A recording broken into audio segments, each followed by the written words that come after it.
The villagers of Kijani always warned about Ndemi Forest, an ancient woodland sprawling on the edge of their small settlement. They claimed it was cursed, a place where travelers disappeared without a trace, and the air carried whispers in languages no one understood. For years, the warnings were enough to keep everyone away.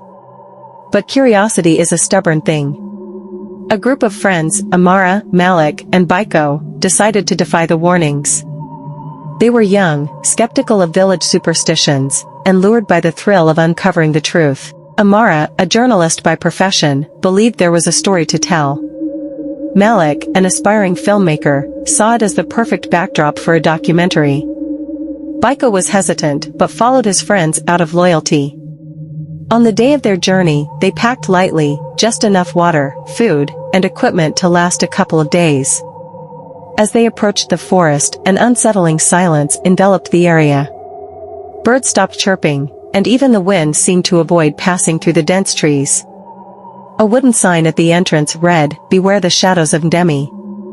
Biko hesitated. "This feels wrong," he muttered, his voice barely audible. Amara dismissed him with a wave. "It's just a sign meant to scare people. Let's go." The trio stepped into the forest, and the world seemed to change instantly. The temperature dropped, and the thick canopy of trees blocked out most of the sunlight. A strange fog clung to the ground, swirling around their feet as if alive. Malik, trying to lighten the mood, began filming. Day one in the cursed forest, he narrated with forced enthusiasm. But as they delved deeper, strange things began to happen. The path they followed twisted unnaturally, leading them in circles, despite their careful navigation. Whispers floated through the air, soft, eerie voices calling their names. Biko swore he saw shadows darting between the trees, but whenever he turned, there was nothing there. By nightfall, they decided to set up camp. Malik pitched a tent, while Amara went through her notes. Biko sat by the small fire they had managed to light, his eyes darting nervously at the surrounding darkness. "I think we should leave tomorrow," he said. Amara scoffed. "We've barely scratched the surface. There's something here, something real. We just need to find it." As they ate in silence, an unnatural chill crept over them. Suddenly, the fire flickered and went out, plunging them into darkness.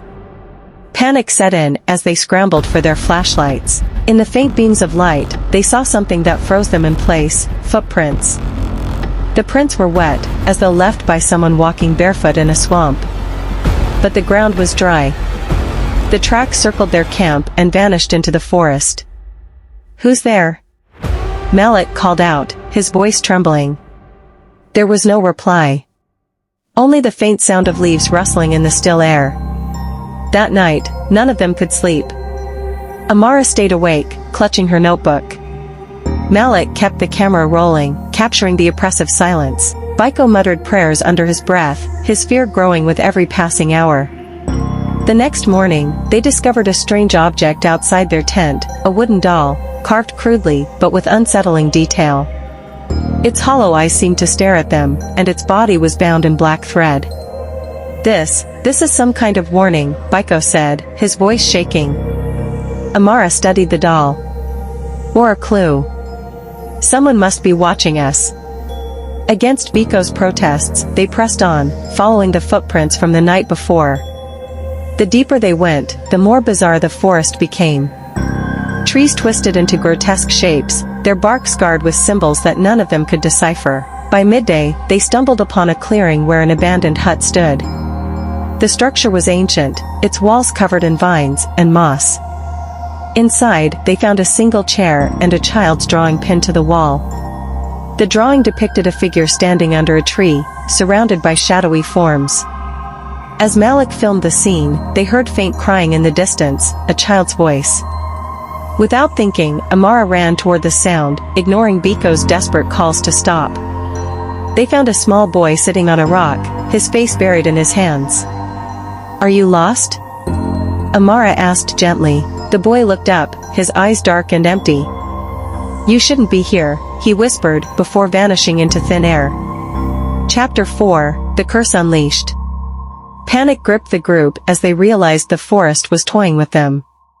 Amara became obsessed with finding answers, scouring the hut for anything that could explain what was happening.